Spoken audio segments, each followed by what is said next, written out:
Susan Sontag. La literatura es la libertad. Discurso que pronunció Susan Sontag al recibir el Premio de la Paz de los Libreros Alemanes en Frankfurt, año 2003. Presidente Johannes Rau, Ministro de Interior Otto Schily, Ministra de Cultura Christina Peis, Honorable Alcaldesa de Frankfurt Petra Roth, Vicepresidenta de la Cámara de Diputados Ange Vollmer, Excelencias, distinguidos invitados, colegas homenajeados, amigos, entre ellos, querido Iván Nagel. Es para mí una lección de humildad y una inspiradora experiencia poder hablar en el Paulskirche ante este público, recibir el premio que en los últimos 53 años los libreros alemanes han otorgado a tantos escritores, pensadores y figuras públicas ejemplares a quienes admiro, y poder hablar en esta ocasión y en este lugar cargado de historia. Lo que hace que lamente aún más la ausencia deliberada del embajador norteamericano, el señor Daniel Coats, cuyo inmediato rechazo a la invitación que le extendió en junio la Asociación de Libreros para asistir a este evento, cuando se anunció el Premio de la Paz de este año, muestra que el embajador está más interesado en apoyar la posición ideológica y el rencor reaccionario de la administración de Bush, antes que en cumplir con su deber habitual como diplomático, que sería representar los intereses y la reputación de su país, que es también el mío. Supongo que el embajador Coats ha elegido no estar aquí hoy debido a las críticas que he vertido en diarios, entrevistas televisadas y columnas en revistas sobre la nueva tendencia radical de la política exterior norteamericana, como demuestran la invasión y la ocupación de Irak. Creo que el embajador debería estar aquí, ya que es una ciudadana del país que él representa ante Alemania la que recibe este importante premio. Un embajador minoría que no apoya el programa imperial del señor Bush y sus consejeros. Me gusta pensar que no represento sino a la literatura, es decir, a una cierta idea de la literatura y a la conciencia, una cierta idea de la conciencia o el deber. Teniendo en cuenta, sin embargo, que la concesión de este premio, que proviene de un país europeo de envergadura, hace referencia a mi papel de embajadora intelectual entre los dos continentes. Huelga decir que el término embajadora se refiere aquí a su sentido más débil, simplemente metafórico. No puedo dejar de compartir con ustedes algunos pensamientos respecto a la renombrada brecha entre Europa y Estados Unidos que mis intereses y entusiasmos supuestamente tratan de superar. En primer lugar, se trata de una brecha. Es un vacío que tal vez esté llenándose. O se trata también de un conflicto. Declaraciones airadas y despreciativas respecto a Europa, a ciertos países europeos, son ahora moneda corriente en el discurso político norteamericano. Y aquí, al menos en los países ricos del lado occidental del continente, los sentimientos antinorteamericanos son más comunes, se escuchan con más frecuencia y son más excesivos que nunca. ¿De qué conflicto se trata? ¿Tiene este conflicto raíces profundas? Creo que sí. Ha habido siempre un antagonismo latente entre Europa y Estados Unidos, antagonismo que es, al menos, tan complejo y ambivalente como el que existe entre países y madres e hijas o hijos. Estados Unidos es un neopaís europeo que hasta hace pocas décadas se nutrió poblacionalmente con una fuerte migración europea. Sin embargo, son las diferencias entre Europa y Estados Unidos las que más han llamado la atención de viajeros europeos calificados.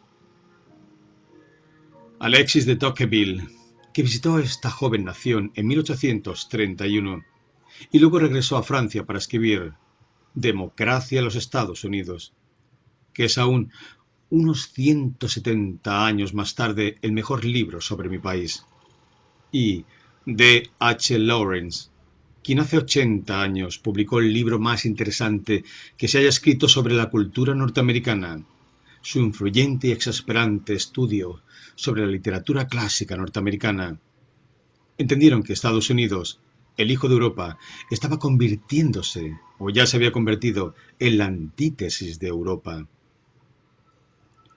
Roma y Atenas, Marte y Venus, no han sido los autores de artículos populares recientes a través de los cuales promueven la idea del inevitable conflicto de intereses y valores entre Europa y Estados Unidos, quienes inventaron estas antítesis.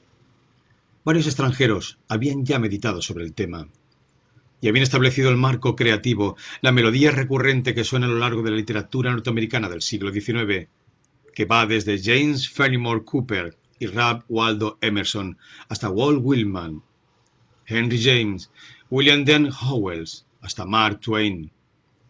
Inocencia norteamericana y sofisticación europea, pragmatismo norteamericano e intelectualismo europeo, energía norteamericana y cansancio europeo ante lo mundano, ingenuidad norteamericana y cinismo europeo, bondad norteamericana y malicia europea, moralismo norteamericano y el arte de la concesión europeo.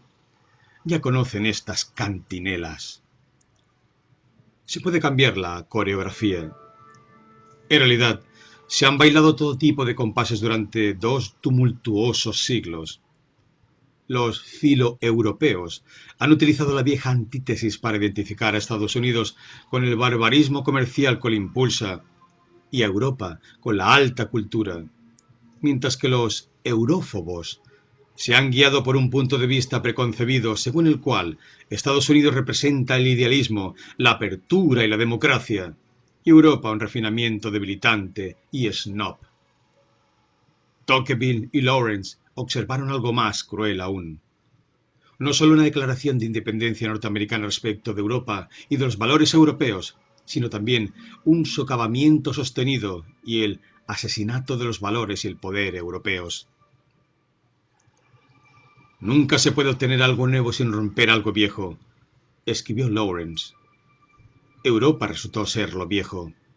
Estados Unidos debe ser lo nuevo. Lo nuevo representa la muerte de lo viejo. Estados Unidos, conjeturó Lawrence, se había puesto como objetivo destruir a Europa y utilizaba la democracia como instrumento, en especial la democracia cultural y la democracia de las costumbres.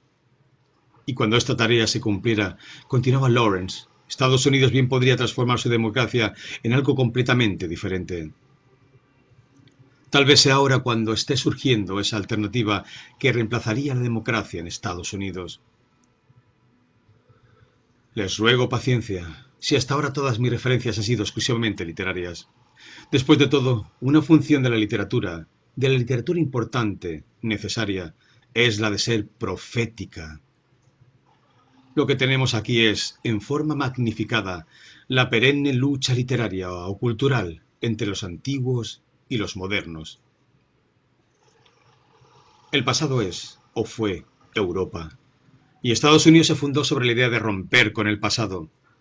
En Estados Unidos se considera que el pasado estorba e idiotiza, y con su modo de entender qué es prioritario y qué no lo es, y sus estándares sobre lo que es superior y lo que es mejor, esencialmente no democrático o elitista, sinónimo que impera actualmente.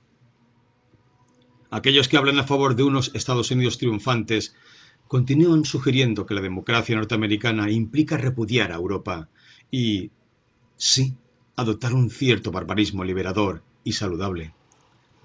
Aunque la mayoría de los norteamericanos considere hoy a Europa más socialista que elitista, según el modelo norteamericano, Europa es, aún, un continente retrógrado que continúa con obstinación rigiéndose por criterios antiguos. El estado de bienestar. Renuévalo. No es solo una consigna cultural, describe también una maquinaria económica que no deja de avanzar y abarcar al mundo entero. Sin embargo, si es necesario, aún lo viejo puede ser rebautizado como nuevo. No es simple coincidencia que el resuelto secretario de Defensa norteamericano tratara de dividir a Europa, distinguiendo de manera inolvidable entre la vieja Europa mala y una nueva Europa buena. ¿Cómo se llegó a que España, Italia, Polonia, Ucrania, Holanda, Hungría, la República Checa y Bulgaria se encuentren entre los miembros de la nueva Europa? Respuesta: Apoyar a los Estados Unidos en su actual expansión de poder político y militar implica, por definición, pasar a la categoría de lo nuevo. Quien quiera que esté con nosotros es nuevo. La razón que se aduce en todas las guerras modernas, aun cuando sus objetivos sean los tradicionales, como lograr una expansión territorial o apoderarse de recursos naturales escasos, es la de una pretendida lucha entre civilizaciones, guerras culturales, donde cada lado alega estar en posesión de la razón y a su vez califica al otro de bárbaro.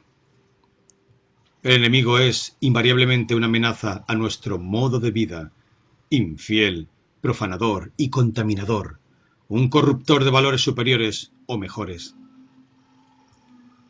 La actual guerra en contra de la amenaza real de los militantes islámicos fundamentalistas representa un claro ejemplo. Vale la pena mencionar que una versión más blanda, en los mismos términos despreciativos, subyace el antagonismo entre Estados Unidos y Europa. Debe también recordarse que históricamente la retórica antinorteamericana más virulenta jamás escuchada en Europa, que consiste esencialmente en acusar a los norteamericanos de bárbaros, provino no de la llamada izquierda, sino de la extrema derecha. Tanto Hitler como Franco vituperaron repetidamente a los Estados Unidos y al pueblo judío a nivel mundial, al acusarlos de contaminar la civilización europea con sus viles valores mercantiles. Desde luego, la mayoría de la opinión pública europea continúa admirando la energía norteamericana, la versión norteamericana de lo moderno. Además, sin duda, ha habido siempre norteamericanos simpatizantes con los ideales culturales europeos. Una de ellos se encuentra frente a ustedes ahora, que encuentran en las viejas artes europeas una corrección y una liberación de los persistentes prejuicios mercantilistas de la cultura norteamericana.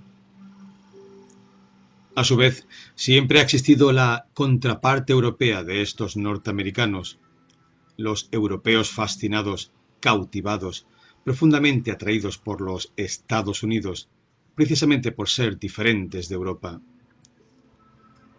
Lo que ven los norteamericanos es casi la inversa del cliché eurófilo.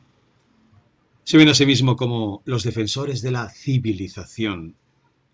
Las hordas bárbaras ya no se encuentran a las puertas de nuestras ciudades, están dentro, en cada próspera ciudad, planeando la devastación. Los países productores de chocolate, Francia, Alemania, Bélgica, tendrán que hacerse a un lado, mientras un país con voluntad y con Dios de su parte, lleva a cabo su lucha contra el terrorismo, ahora confundido con el barbarismo. Según el secretario de Estado Powell, es ridículo que la vieja Europa, algunas veces parece que solo se refiere a Francia, aspire a tener algún papel en el gobierno o la administración de los territorios que han sido ganados por la coalición del conquistador. La vieja Europa no tiene sus recursos militares, su gusto por la violencia, ni tampoco el apoyo de su mimada y demasiado pacífica población. Y los norteamericanos tienen razón. Los europeos no están dispuestos a lanzar ni una cruzada evangélica ni una belicosa. Por cierto, debo a veces pellizcarme para asegurarme de que no estoy soñando. Lo que mucha gente en mi propio país objeta a Alemania, que infligió horrores al mundo durante casi un siglo. El nuevo problema alemán, por decirlo de alguna manera, es que los alemanes aborrecen la guerra, que la mayoría de la opinión pública alemana es ahora virtualmente pacifista. ¿Fueron alguna vez Estados Unidos y Europa socios? ¿Amigos? Por supuesto. Pero quizás es cierto que los periodos de unidad, de sentimiento compartido, hayan sido excepciones más que la regla. Uno de tales periodos tuvo lugar desde la Segunda Guerra Mundial hasta la primera época de la Guerra Fría, momento en que los europeos estaban profundamente agradecidos por la intervención norteamericana, su auxilio y su apoyo. Los norteamericanos se sienten cómodos viéndose a sí mismos en el papel de salvadores de Europa. En consecuencia, los Estados Unidos esperarán que los europeos sientan siempre agradecimiento, un estado de ánimo que los europeos no sienten ahora. Desde el punto de vista de la vieja Europa, los Estados Unidos parecen dispuestos a derrochar la admiración y la gratitud de la mayoría de los europeos. La inmensa simpatía por los Estados Unidos tras el ataque del 11 de septiembre del año 2001 era genuina. Puedo dar testimonio de su resonante ardor y sinceridad en Alemania. Me encontraba en Berlín en ese momento, pero después se ha producido un distanciamiento creciente por ambas partes. Los ciudadanos de la nación más rica y poderosa en la historia tienen que saber que a Estados Unidos el resto del mundo lo ama y envidia, y también se siente agraviado por él. Más de un viajero que haya visitado al extranjero sabe que los norteamericanos son considerados por muchos europeos como vulgares, rústicos e incultos, y ante ello no dudan en responder a tales expectativas con un comportamiento que insinúa el resentimiento de los excolonizados. Y algunos europeos cultos que aparentemente disfrutan en gran medida, ya sea visitando Estados Unidos o viviendo allí, atribuyen condescendientemente este hecho al ambiente liberador de la colonia, donde uno puede deshacerse de las restricciones y cargas de la alta cultura de la metrópolis. Recuerdo una conversación con un director de cine alemán que estaba viviendo en ese momento en San Francisco y en la que él me decía que le encantaba estar en Estados Unidos porque ustedes no tienen cultura alguna. Para más de un europeo, y debe mencionarse incluso para D.H. Lawrence, allá la vida proviene de las raíces, imperfecta pero vital. Le escribía un amigo en 1915, en los momentos en que planeaba vivir en los Estados Unidos. Estados Unidos es el gran escape, y viceversa. Europa fue el gran escape para generaciones de norteamericanos que buscaban cultura. Desde luego, me refiero a minorías aquí, minorías dentro del grupo de los privilegiados. Los Estados Unidos se ven ahora como los defensores de la civilización y los salvadores de Europa, y se preguntan por qué los europeos no logran comprender esta cuestión. Por su parte, los europeos ven a Estados Unidos como un Estado guerrero imprudente. A ello, los Estados Unidos responden que Europa es su enemiga. Un discurso ahora predominante en Estados Unidos afirma que los europeos solo pretenden ser pacifistas para debilitar el poder norteamericano. Los norteamericanos creen que Francia, en particular, trama igualar o aún superar a su país en su grado de influencia en las cuestiones internacionales. La operación Estados Unidos debe fracasar. Es el título inventado por un columnista del diario New York Times para describir la estrategia francesa de dominación. En lugar de comprender que una derrota norteamericana en Irak alentará a los grupos musulmanes extremistas, desde Bagdad a los barrios pobres de París, a continuar con su yihad contra la tolerancia y la democracia. Es difícil para la gente evitar ver el mundo en términos polarizados, ellos y nosotros. Y son estos términos los que han fortalecido en el pasado el componente aislacionista en la política exterior norteamericana, tanto como ahora fortalecen el componente imperialista. Los norteamericanos se han acostumbrado a concebir el mundo en términos de enemistades. Los enemigos se encuentran en otro lugar, ya que la guerra se desarrolla siempre fuera, y el fundamentalismo islámico ha reemplazado al comunismo ruso y chino como la amenaza implacable y furtiva a nuestro modo de vida.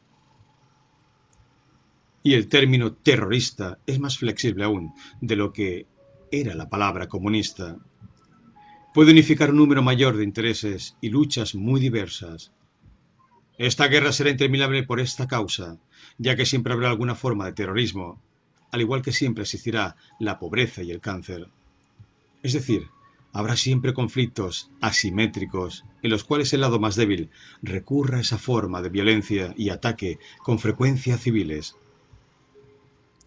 La retórica norteamericana y quizás también el estado de ánimo del pueblo en general apoyarían esta perspectiva desacertada, ya que la lucha por la rectitud no tiene fin.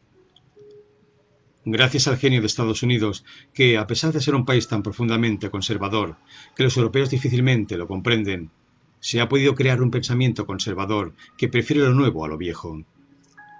Pero esto también implica que, de la misma manera que en Estados Unidos parece un país extremadamente conservador, como se observa, por ejemplo, en el extraordinario poder del Congreso y la pasividad y el conformismo de la opinión pública, como Tocqueville apuntó en 1831, y de los medios de comunicación masiva, es también radical, incluso revolucionario, de una manera que los europeos encuentran también difícil de desentrañar. Seguramente, parte del enigma surge de la falta de congruencia entre el discurso oficial y la realidad de las personas. Los norteamericanos exaltan constantemente las tradiciones, las letanías a los valores de la familia. Ocupan un lugar central en los discursos de todos los políticos. Sin embargo, la cultura norteamericana corroe enormemente la vida familiar, al igual que todas las tradiciones, excepto aquellas que han sido redefinidas como identidades y que pueden ser aceptadas como parte de patrones más amplios de distinción, cooperación y apertura hacia la innovación. Quizás la fuente más importante del nuevo y del no tan nuevo radicalismo norteamericano es algo que solía considerarse como una fuente de valores conservadores, es decir, la religión. Muchos comentaristas han observado que la mayor diferencia entre Estados Unidos y la mayoría de los países europeos, tanto la Europa vieja como la nueva, de acuerdo a la distinción norteamericana actual, radica quizás en que la religión en Estados Unidos tiene aún un papel preponderante en la sociedad y en el discurso público. Pero es esta una religión al estilo norteamericano, es más una idea sobre la religión que la religión en sí misma. Es cierto que durante la campaña presidencial de George Bush del año 2000, un periodista tuvo la ocurrencia de preguntarle al candidato que citara a su filósofo preferido. La respuesta, que fue bien recibida y que hubiera convertido en un hazmerreír a cualquier candidato a un cargo importante por un partido centrista en cualquier país europeo, fue Jesucristo. Por supuesto que Bush no quería decir con esa respuesta, y nadie lo malentendió, que si ganaba las elecciones de su gobierno se sentiría obligado a seguir los preceptos o los programas sociales que enunció Jesús. La sociedad norteamericana es de carácter religioso en general. Es decir, en Estados Unidos no es importante qué religión siga uno, siempre que se tenga una. Sería imposible que existiera una religión dominante o incluso una teocracia que fuera solo cristiana o perteneciente a una confesión cristiana en particular. En Estados Unidos, la religión debe ser algo que se pueda escoger. Esta idea de la religión, moderna y relativamente carente de sustancia, construida sobre la idea de la elección consumista, es la base del conformismo, del fariseísmo y el moralismo norteamericano, que los europeos confunden a menudo de forma condescendiente con el puritanismo. Independientemente de las creencias históricas que las diferentes religiones norteamericanas dicen representar, todas predican algo similar. Cambios en el comportamiento personal, el valor del éxito, cooperación comunitaria, tolerancia de las elecciones que adoptan otras personas. Todas estas son virtudes que promueven y mitigan el funcionamiento del capitalismo consumista.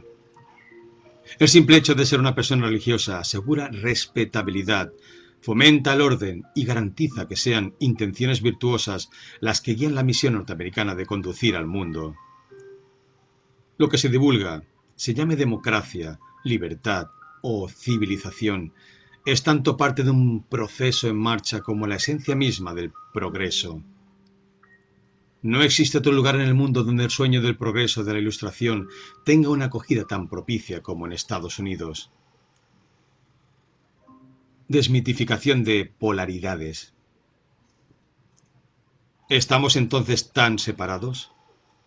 Es extraño que ahora Europa y Estados Unidos se asemejan tanto culturalmente, nunca hayan estado tan separados. A pesar de todas las similitudes existentes en la cotidianidad de los ciudadanos de los países europeos ricos y de los Estados Unidos, la brecha entre la experiencia europea y la norteamericana es genuina y se origina a partir de importantes diferencias en la historia, nociones sobre el papel de la cultura y recuerdos reales e imaginados. El antagonismo, si es que existe un antagonismo, no se resolverá en un futuro inmediato, a pesar de la buena voluntad de mucha gente a ambos lados del Atlántico. Y sin embargo, una no puede sino deplorar la actitud de los que desean aprovechar tales diferencias al máximo, cuando en realidad tenemos tanto en común. La dominación de Estados Unidos es una realidad, pero Estados Unidos, como está empezando a entender el actual gobierno, no puede hacerlo todo. El futuro del mundo que compartimos, es sincrético e impuro. No estamos aislados unos de otros. Cada vez estamos más relacionados unos con otros. En última instancia, el modo que permitirá lograr algún grado de entendimiento o conciliación consiste en tener más en cuenta la venerable oposición entre lo viejo y lo nuevo. La oposición entre civilización y barbarie es esencialmente condicionante. No es conveniente pensar y pontificar sobre esa base, aunque pueda reflejar ciertas innegables realidades. Sin embargo, la oposición entre lo viejo y lo nuevo es genuina e irradicable, y constituye la esencia de la experiencia misma, tal como la entendemos. Lo viejo y lo nuevo son los polos perennes de todo sentimiento y sentido de la orientación en el mundo. No podemos prescindir de lo viejo, ya que hemos invertido en ello nuestro pasado, nuestra sabiduría, nuestros recuerdos, nuestra tristeza, nuestro sentido de la realidad.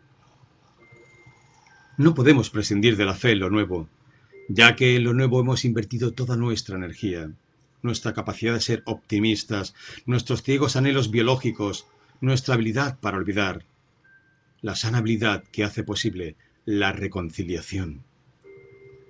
La vida interior tiende a desconfiar de lo nuevo. Una vida interior fuertemente desarrollada se resistirá especialmente a lo nuevo. Se nos ha dicho que debemos elegir entre lo viejo o lo nuevo. En realidad, debemos elegir ambos. ¿Qué es la vida sino el resultado de una serie de negociaciones entre lo viejo y lo nuevo? Creo que debemos evitar siempre estas oposiciones tan rígidas. Lo viejo versus lo nuevo. Naturaleza versus cultura. Quizás sea inevitable que los grandes mitos de nuestra vida cultural sean representados no solamente dentro de un marco histórico, sino también geográfico.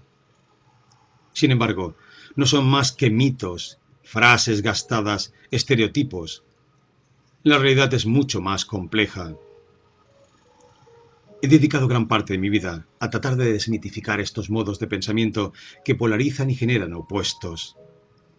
Esto significa, traducido a términos políticos, apoyar lo pluralista y lo laico. Realmente preferiría vivir, al igual que algunos norteamericanos y muchos europeos, en un mundo multilateral, un mundo que no fuera dominado por ningún país en particular, el mío incluido. Durante este siglo, que ya promete ser otro siglo más de extremos, de horrores, podría expresar mi apoyo a toda una serie de principios tendentes a mejorar la situación. Apoyaría, en particular, lo que Virginia Woolf llamaba la melancólica virtud de la tolerancia. Prefiero mejor hablar como escritora, como una defensora de la actividad literaria, ya que de ahí es de donde surge la única autoridad que poseo. La escritora que hay en mí desconfía de la buena ciudadana, la embajadora intelectual, la activista de derechos humanos. Todos esos roles que la concesión de este premio enumera, más allá de mi alto grado de compromiso con ellos. La escritora es más escéptica, duda más de sí misma que la persona que trata de hacer lo correcto y apoyar la causa correcta. Una de las funciones de la literatura es la de formular preguntas y cuestionar las ideas ortodoxas reinantes. Y aun cuando el arte no es de oposición, el mundo de las letras tiende a ser contestatario. La literatura es diálogo, sensibilidad. Podría definirse a la literatura como la historia de las diferentes respuestas sensibles del género humano ante lo que está vivo y lo que está moribundo, como resultado de la evolución de las culturas y de la interacción de unas culturas con otras. Los escritores pueden hacer algo para combatir esos tópicos respecto de nuestra separación, nuestra diferencia, ya que los escritores son hacedores y no simplemente transmisores de mitos. La literatura ofrece no solamente mitos, sino también contramitos, del mismo modo que la vida ofrece contraexperiencias. Experiencias que nos hacen dudar de aquello que uno suponía que pensaba, sentía o creía.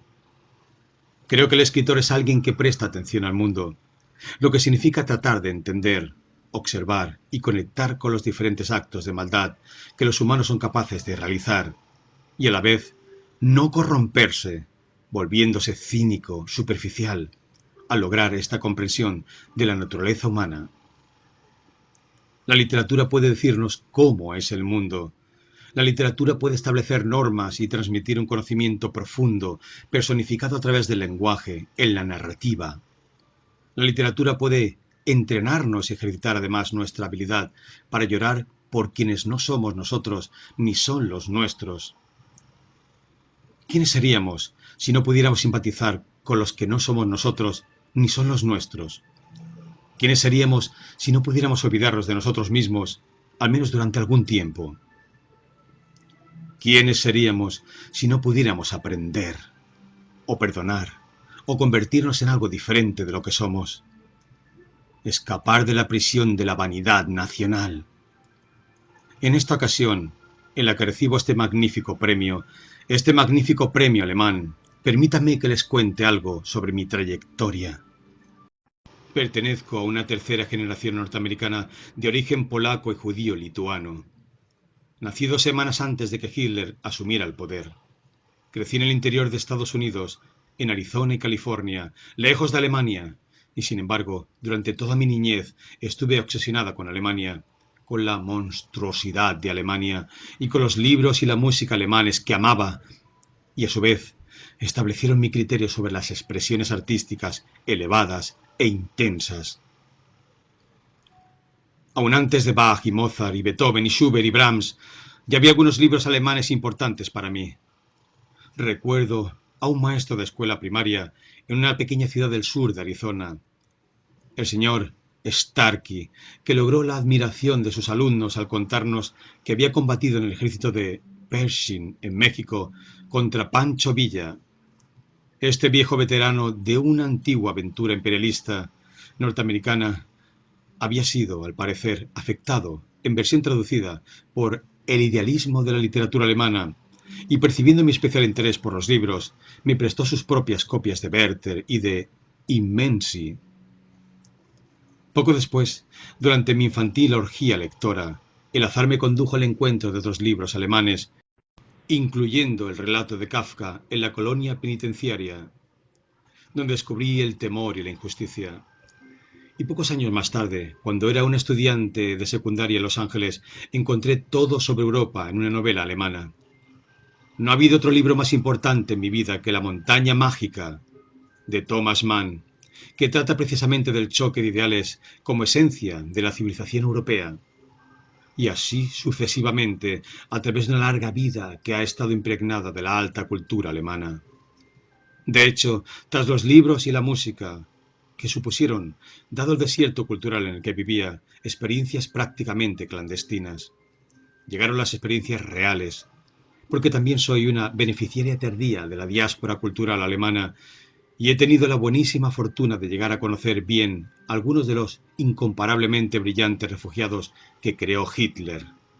Aquellos escritores, artistas y músicos y académicos que Estados Unidos recibió en la década de los 30 y que tanto enriquecieron al país, especialmente a sus universidades. Permítame citar a dos de ellos, a los que tuve el privilegio de tener como amigos durante los últimos años de mi adolescencia y los primeros años de mi tercera década: Hans Gers y Herbert Marcuse, aquellos con los que estudié en la Universidad de Chicago y en Harvard, Christian Macauer, Paul Tillich y Peter Heinrich von Bankerhagen, y en seminarios privados Aaron Gurwitz y Naum Glatzer y Hannah Arendt, a quien conocí después de mudarme a Nueva York cuando tenía aproximadamente 25 años. Tantos modelos de seriedad cuyo recuerdo quisiera evocar aquí. Pero nunca olvidaré que mi encuentro con la cultura alemana, con la seriedad alemana, comenzó con el abstruso y excéntrico señor Starkey. No creo haber sabido nunca su nombre, que fue mi maestro cuando yo tenía 10 años y al que jamás volví a ver. Y todo esto me lleva a una historia con la que voy a concluir. Creo que es lo adecuado, dado que fundamentalmente no soy ni una embajadora cultural, ni una ferviente crítica de mi propio gobierno. Tarea que cumplo como buena ciudadana norteamericana. Soy una contadora de historias.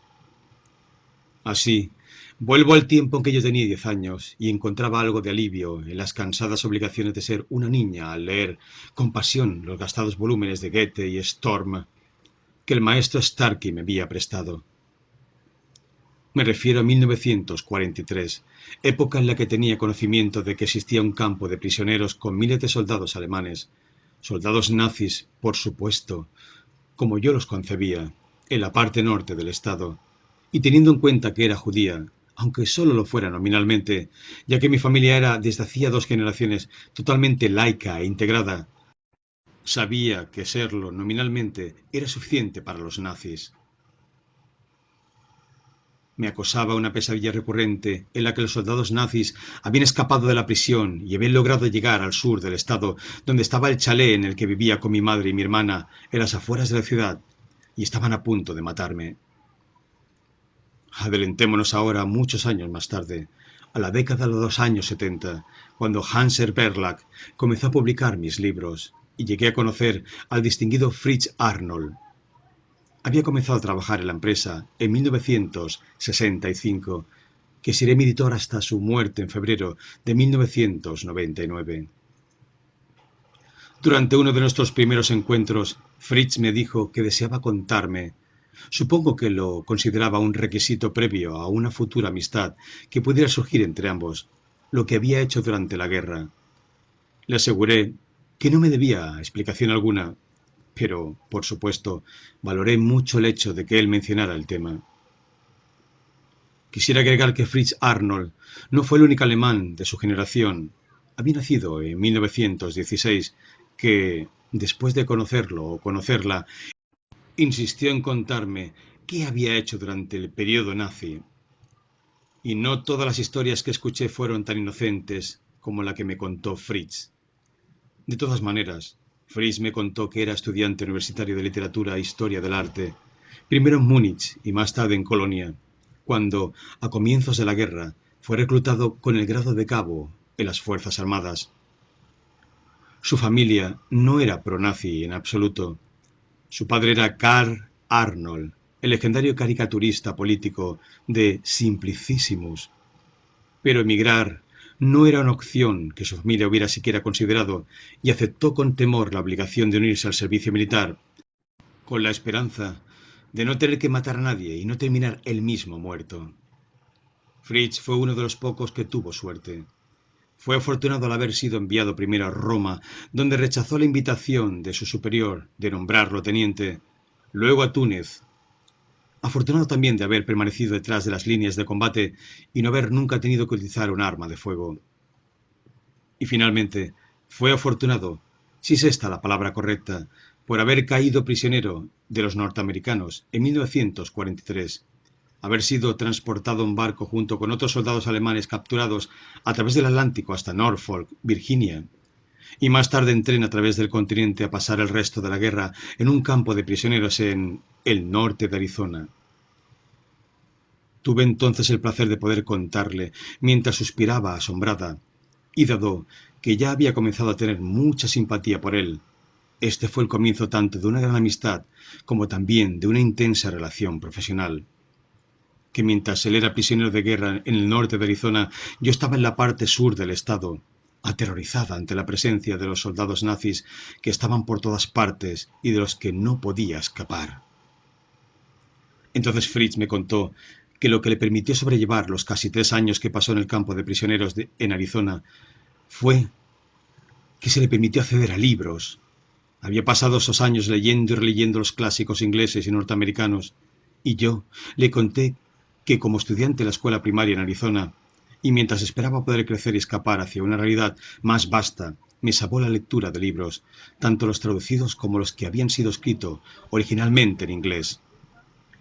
El acceso a la literatura universal, me permitió escapar de la prisión de la vanidad nacional, de la falta de cultura, del obligatorio provincialismo, de la educación formal inane, de destinos imperfectos y de la mala suerte. La literatura fue el pasaporte para ingresar a una vida más amplia, es decir, la zona de la libertad. La literatura era la libertad, especialmente ahora que los valores de la lectura y de la introspección están siendo desafiados con tanto vigor. La literatura es la libertad.